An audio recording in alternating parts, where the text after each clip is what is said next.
Suara anak muda bakal menjadi dinamik baharu dalam arena politik negara menerusi platform Undi 18 yang bakal dilihat di pilihan raya negeri Johor. Kuasa penuh telah pun diberikan. Persoalannya, adakah belia bersedia untuk mengangkat tuntutan mereka di medan pilihan raya? Ikuti laporan wartawan Astro Awani Hilmi Malik. PRN Johor bakal menjadi pentas buat suara anak muda dengan pelaksanaan Undi 18 buat kali pertama.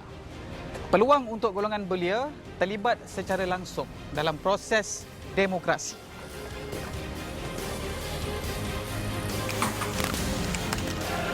Angka yang pasti membawa perbezaan kepada jumlah ratusan undi. Laluan telah dibuka, adakah mereka benar bersedia untuk menjadi sebahagian daripada penentu masa depan negara? Tidak dinafikan, suara anak muda lantang berbicara soal politik di media sosial ketika zaman maklumat di hujung jari.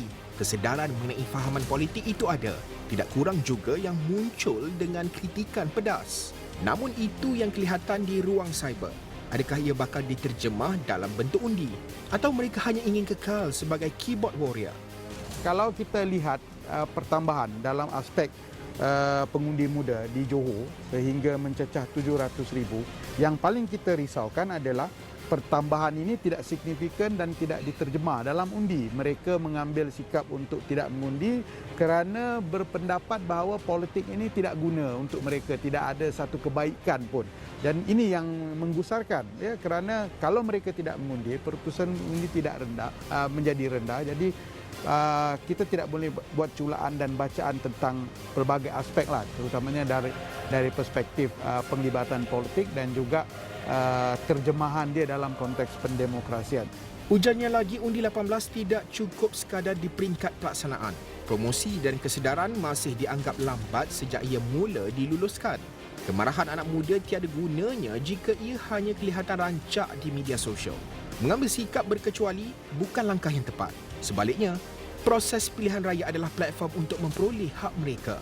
Melihat kepada drama politik yang tiada noktah, realitinya anak muda sendiri akui penat dan jemu. Saya kecewa dengan apa yang berlaku dalam politik negara. Ramai politik terlalu mengutamakan kepentingan parti politik mereka berbanding isu-isu nasional, isu-isu yang berkenaan dengan rakyat. Kalau ada pun seolah-olah indah atau tidak indah saja. Ya, selaku anak muda agak bosan. Lagi kita mungkin suka politik, tapi politician tu yang menyebabkan kita agak penat bila tengok apa yang berlaku kat parlimen, benda-benda kecil yang selalu dibesar-besarkan dan ialah bila politik yang banyak sangat drama atau politik yang tak stabil ni, of course daripada segi bisnes pun atau dari segi pelabur pun akan affected lah serba sedikit. Sebagai anak muda pun we want to see progress kan.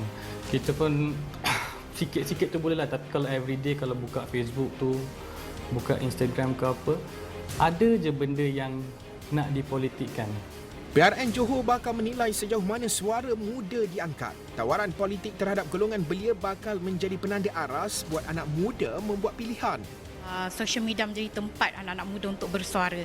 Jadi bagaimanakah penerimaan ahli politik untuk terima pendapat anak muda itu. Jadi saya rasa saya pun sebagai seorang anak muda ingin melihatlah atau akan memilih ahli politik yang lebih memfokuskan kepada suara anak muda dan apa yang anak muda inginkan. Tidaklah memandang enteng kepada anak muda itu sendiri, kerana kami ini pun mempunyai orang kata idea dan juga hak sendiri di dalam negara kita ini.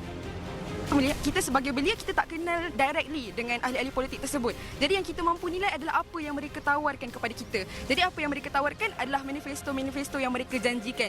Jadi seandainya ahli-ahli politik ini mengambil serius tentang manifesto-manifesto yang mereka tawarkan, manifesto-manifesto yang bukanlah kita kata janji manis semata-mata, jadi akhirnya belia ini akan mampu membuat penilaian yang baik sekaligus mampu memilih masa depan yang baik jugalah untuk negara kita. Impak besar akan kelihatan sekiranya Undi 18 mendapat sambutan.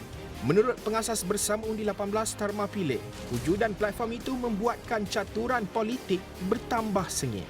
Saya rasa ini akan memberi kira satu impak yang besar, dan kalau kita tengok dalam perubahan dari pelbagai kerusi di PRN Johor, kita akan dapat nampak satu trend di mana banyak kerusi yang dianggap selamat yang dianggap safe seat sekarang akan lebih sengit, akan lebih contestable, dan saya rasa ini adalah satu dinamik yang kita akan dapat nampak, dan tentu parti politik pun tengah pertimbangkan buat apa pembahagian kerusi dan sebagainya kan. Maka saya rasa ini adalah dinamik baru yang kita akan dapat nampak disebabkan pelaksanaan undi 18. Mengambil contoh pilihan raya umum yang lalu, anak muda katanya membawa perubahan besar kepada pentadbiran negara.